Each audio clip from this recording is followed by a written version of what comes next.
profundamente. A palavra prova concreta que Tim usou há pouco, algo sobre o qual eu realmente quero falar porque ouvi ele a dizer ao longo dos anos que em todo lugar que ele vai, ele está um pouco atrás de algumas pessoas que entraram e destruíram as evidências que corroborariam o que ele está procurando. Fale sobre todo esse movimento, essa conspiração. Quero dizer, é realmente uma conspiração porque, por exemplo, havia um local não revelado e Fritz Zimmermann foi lá e descobriu isso em 2002 em um monte em algum lugar no centro-oeste. Eles tiraram algumas pessoas de 10 pés e ele foi até o local. Está coberto com uma cerca de arame farpado ao redor. E o monte é a mesma coisa. Tem arame farpado. Sabemos que eles estão lá. Todos nós sabemos que eles estão lá. Também sabemos que os nativos americanos poderiam nos levar agora mesmo para um cemitério onde poderíamos. Eu sei de um, onde há pelo menos 3 metros, mas fica em terra indígena, terra das primeiras nações, e nós protocolamos o chefe. Nós protocolamos o curandeiro lá em cima. Passamos um tempo. Você sabe, tentamos escrever uma carta formal e eles nem tiveram a cortesia de responder porque somos brancos. O que posso dizer? Mas mesmo com o chefe Joseph, que é da tribo Tiano, você simplesmente não consegue arrombar a porta. Eles sabem onde fica. Eles poderiam nos levar até lá. E você sabe, Steve e Tim estão desesperados fazendo a mesma coisa que nós. Estamos seguindo todas as pistas que chegam para tentar descobrir onde, sabe, se podemos obter permissão. E há apenas alguns estados onde isso pode ser feito. Por exemplo, em Utah, fomos para Utah. Passamos muito tempo conversando com pessoas que conheciam lugares, a mesma coisa. Mas você não pode ir lá por causa da NAGPRA, Lei de Proteção e Repatriação de Túmulos Nativos Americanos, o que significa que se você profanar qualquer coisa sem querer, pode ser multado e preso.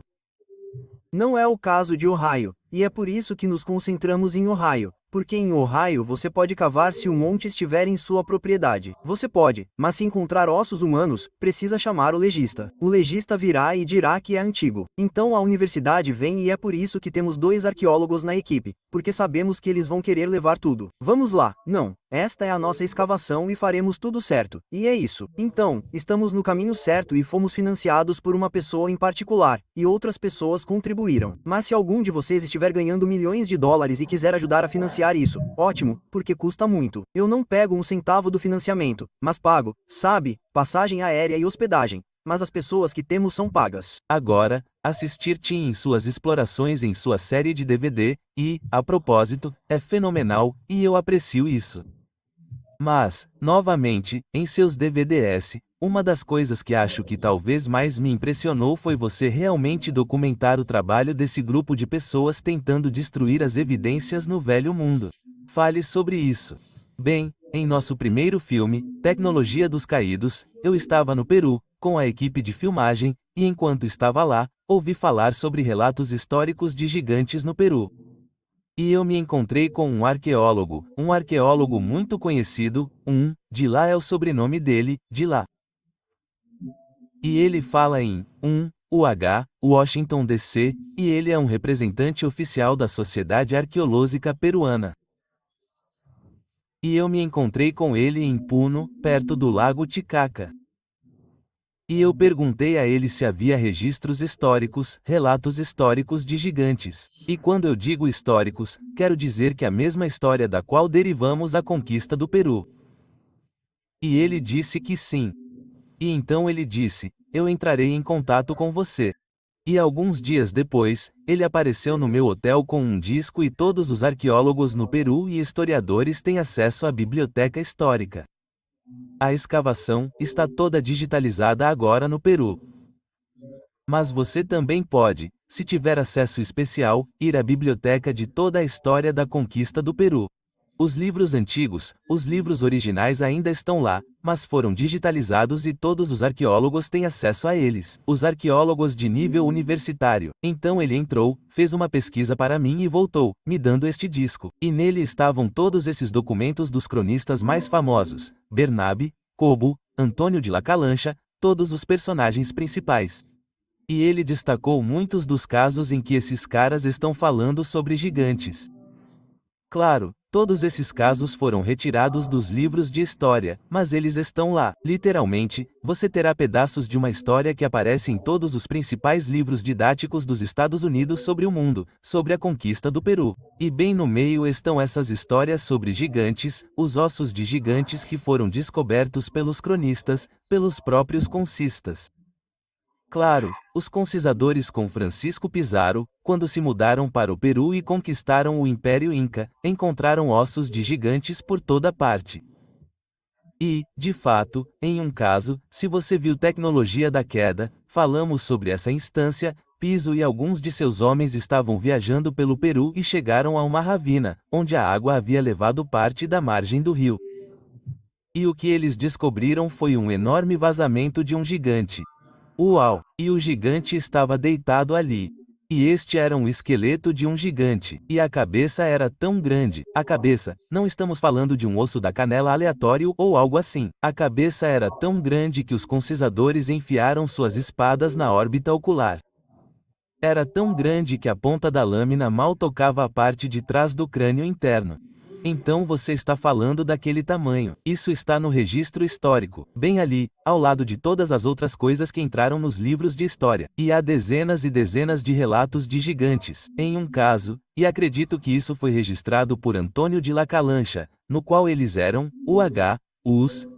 havia clérigos, e também havia bisadores, que eram representantes oficiais da coroa da Espanha, que estavam no Peru com os conquistadores, porque 1/5 do ouro sempre tinha que ser uma porção para a coroa primeiro. Então você tinha a presença da coroa e desses escribas oficiais da Espanha, e então você tinha a presença da Igreja Católica por meio dos padres e eles estavam lá registrando tudo.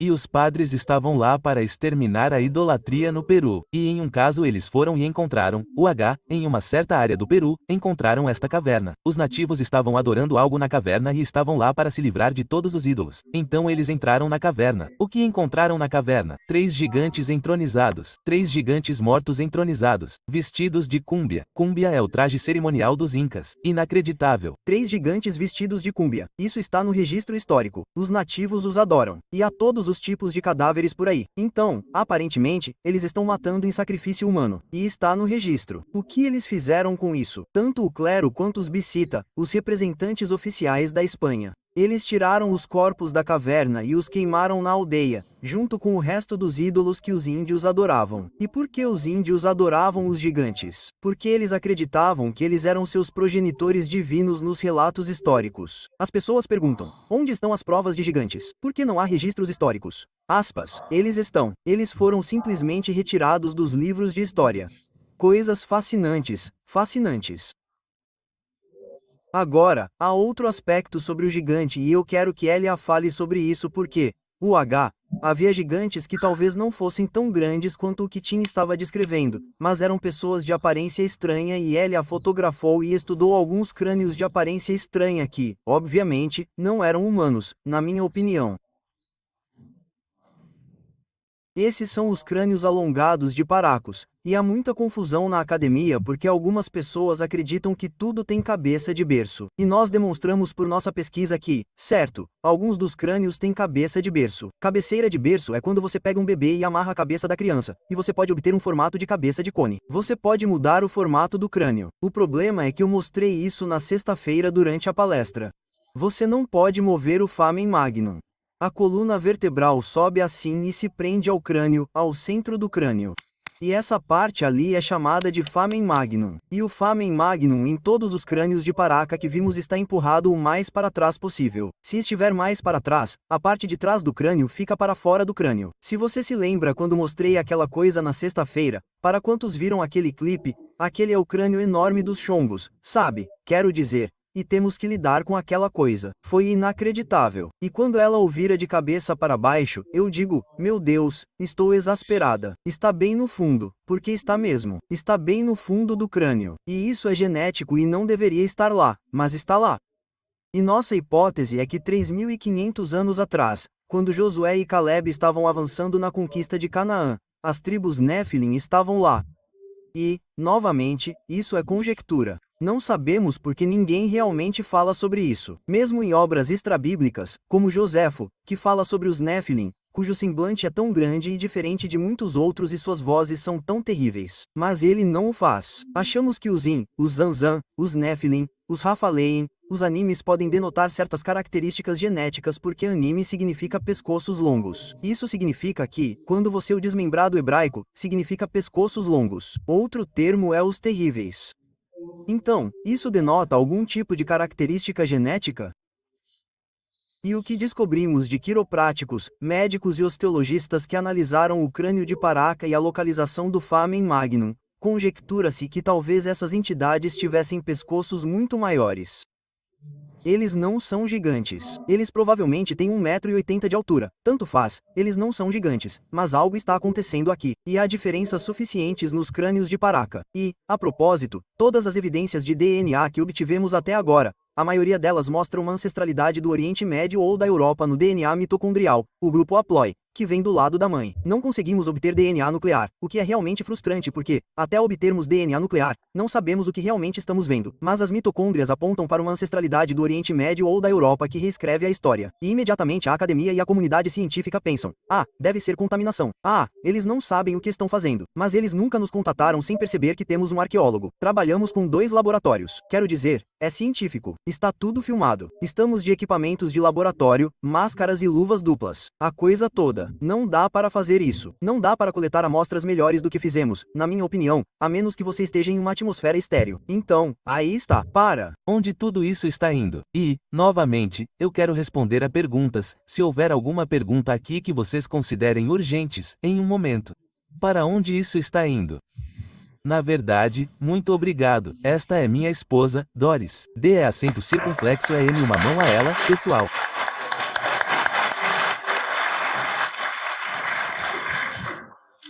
Sem ela eu não teria nenhum valor.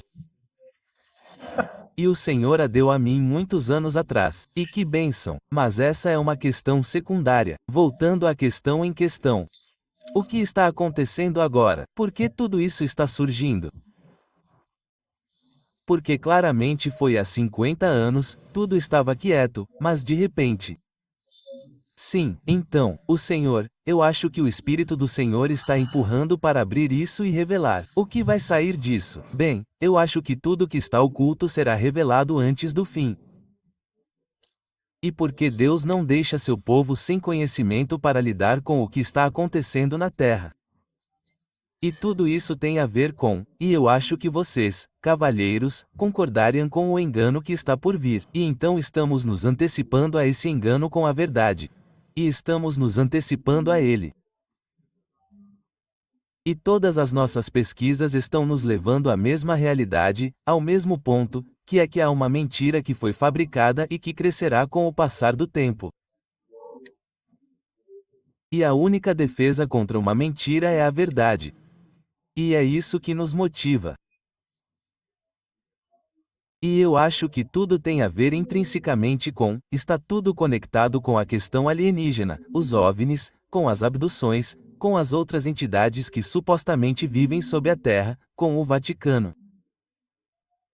Está tudo interligado. Quanto mais fundo você penetra, descobre que há uma fonte singular para tudo isso. Sabe, odeio trazer à tona algo tão mundano, mas lembro de Indiana Jones e da lenda das caveiras de cristal. E lá você tinha caveiras alongadas feitas de cristal. Você teve um OVNI que decolou. Na América do Sul.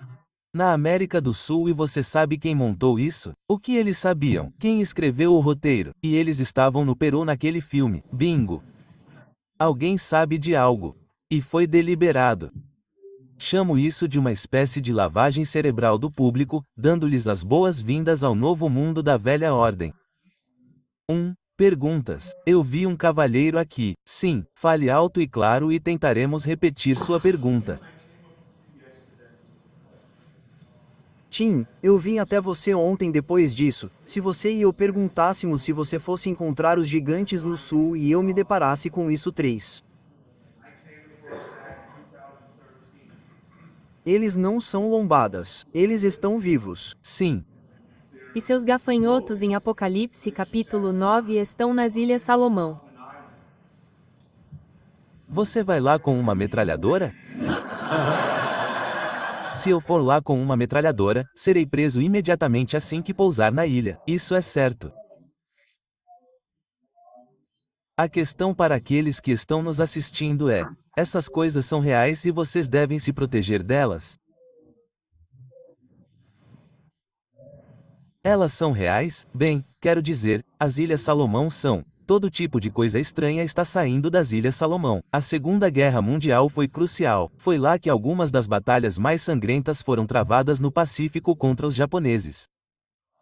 E, segundo a lenda, alguns japoneses foram devorados enquanto se moviam pelas ilhas por uma raça de gigantes.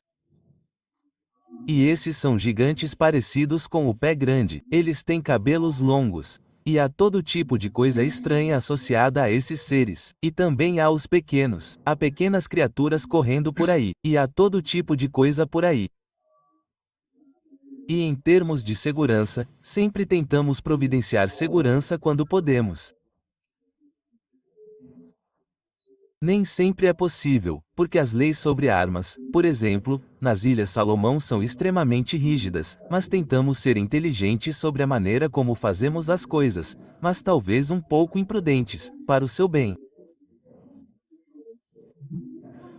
Mas, de qualquer forma, tudo bem, esse é o comentário sobre isso. Bem, temos outra pergunta aqui. Senhor, qual é a sua? Eu só queria saber, mencionei várias vezes no ano passado a possibilidade de escapar da Antártida. Várias coisas saíram sobre isso. Sei que você provavelmente não sabe muito sobre privacidade. Você tem alguma história sobre o que está acontecendo nas histórias sobre a possibilidade de gigantes vivos? Talvez na Antártida, mas talvez no Oriente Médio. Ouvimos essas histórias e nos perguntamos sobre o Afeganistão. Quem quer abordar essa questão? Deixe-me falar brevemente sobre o Watchers 10. Fomos enganados. A balsa nos enganou completamente. Então, essa é a minha. Ok. Mas com o gigante, só para vocês saberem, quando esse cara, o atirador, nós o chamamos de atirador, quando ele nos contatou com essa história, eu fiquei cético imediatamente. E é por isso que você não pode acreditar em tudo que lê na internet. Eu sou muito cético mesmo. Se eu ouvir uma história, uma boa história, eu vou imediatamente tentar investigar, mas eu tento verificar, tento descobrir onde você ouviu isso, que evidências você realmente tem. Então esse cara atirador vem até nós e diz que ele estava no Afeganistão em 2002, 2001, bem naquele período, e ele estava na província de Kandahar procurando por alvos de alto valor. Era isso que estava acontecendo. Alvos de alto valor. Esta é uma área realmente desolada, sem vilas por perto. E de acordo com sua história, um pelotão foi solto. Isso tudo está em Watchers 10. Um pelotão foi deixado por um helicóptero e eles perderam seu ponto de encontro. Eles perderam o segundo e o terceiro ponto de encontro. No final do dia, é como se, ok, eles foram capturados. Eles foram mortos. O que está acontecendo? Na manhã seguinte, 8:30 da manhã, outro helicóptero deixa outro pelotão no mesmo local. Eles estão seguindo a trilha do primeiro pelotão. Eles dão a volta, estão lá no alto das montanhas. Eles dão a volta por uma trilha de cabras assim. E na frente deles estão o que parecem ser peças de equipamento de rádio. E há ossos no chão. E conforme eles descem mais, há pedaços de carne. E eles chegam a uma grande saliência a milhares de metros do fundo do vale abaixo. E acima deles há uma caverna. E da caverna sai o pesadelo de todos, um ser de 3,6 metros. E nós simplificamos. Ele nos disse que tinha mais de 3,6 metros de altura. Então, quando você ouve isso, você pensa, bem, essa é uma história legal. Você sabe que tipo de prova você tem? Aspas. Então eu estava em Ohio. Eu me encontrei com esse cara. Ele me mostrou todos os seus cartões, todas as suas autorizações, seu passaporte, quer dizer, tudo. E ele me contou a história de novo. Toda vez que o gigante sai da caverna, eles ficam todos atordoados assim. Esse cara, Dan, começa a correr em direção a ele com uma arma automática, atirando e correndo em direção ao gigante, disparando sua arma assim. O gigante se move com muita velocidade e agilidade, e ele tem uma lança grande, uma lança em sua mão, em uma mão. Ele está descalço, cabelo ruivo comprido, certo? Ele tem uma lança grande em uma mão e um escudo na outra. E antes que Dan corresse, atirando nessa coisa, o gigante o espetou e o içou assim.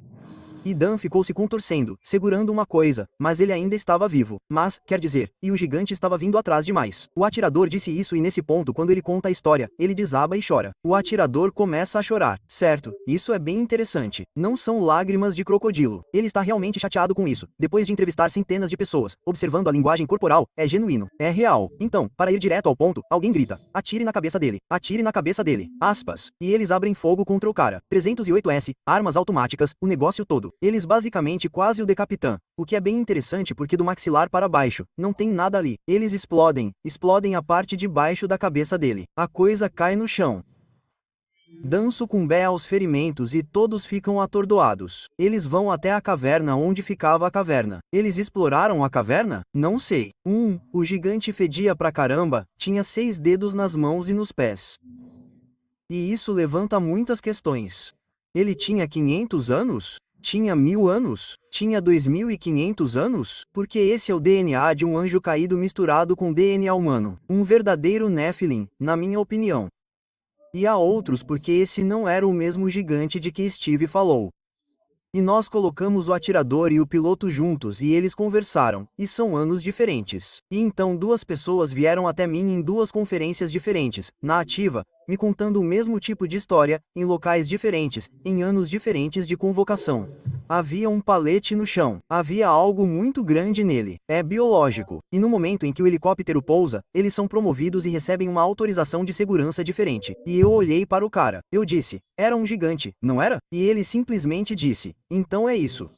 A propósito, nós tivemos um contato que nos contou uma história muito parecida, mas ele era um piloto de AC-130. Ele foi e pegou o corpo de um gigante que tinha sido morto no Afeganistão, mas isso foi na base aérea de Bran, voou para lá e teve uma história muito parecida, um gigante numa caverna.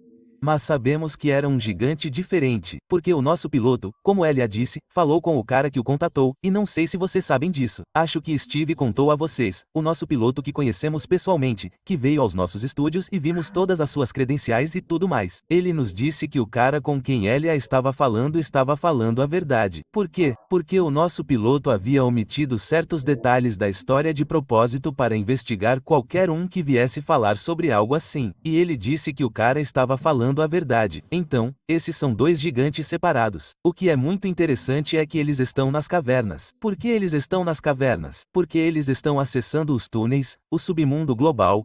Se você viu nossos filmes, falamos sobre os Shinkana globais abaixo da Terra, os sistemas de túneis, as cidades, toda essa bagunça que é subterrânea. É onde essas coisas vivem e é onde seu tráfico ocorre no subsolo.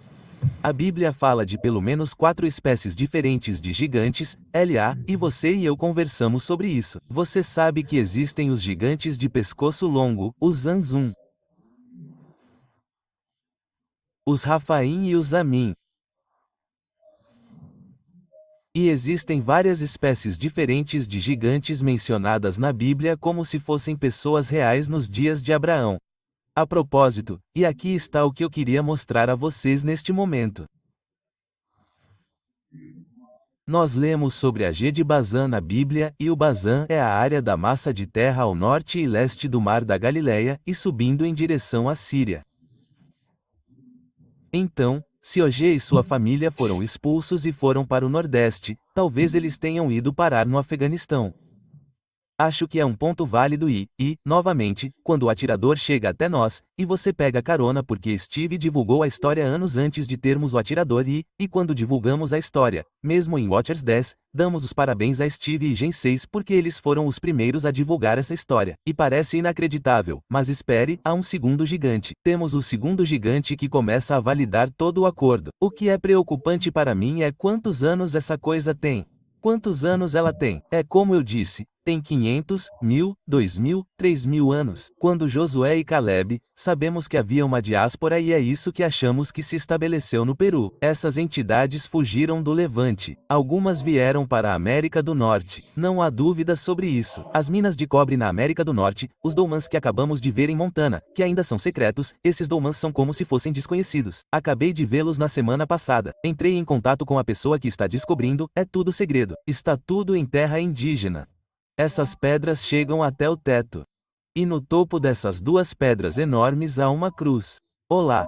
Você não pode fazer isso. E elas estão por todo o Vale do Ohio. O Monte Great Circle, acho que em Cahokia, o Monte Great Circle em Ohio, o Monte Serpent em Ohio. Eu chamo isso de arquitetura Nephilim porque quando os primeiros colonos brancos chegaram na área, eles perguntaram aos nativos americanos, aos povos das primeiras nações, quem fez isso? E os nativos americanos disseram, não fizemos isso. Estava aqui quando chegamos. Aspas. Então, isso remonta a milhares e milhares de anos e é muito preocupante. E, claro, tudo isso está fora do radar. Foi varrido para debaixo do tapete. É uma agenda planejada. Não olhe para cá. E se eles encontrarem alguma coisa, quero dizer, se encontrarmos um esqueleto de 9 ou 10 pés, e nós, é isso que estamos procurando. Estamos tentando encontrar um esqueleto de 9 ou 10 pés, isso muda tudo. Então, como eles podem voltar atrás? Esse seria o maior esqueleto humano já encontrado no planeta e não é humano. Evolução darwiniana e eu aceitarei uma pergunta se você se levantar, senhora.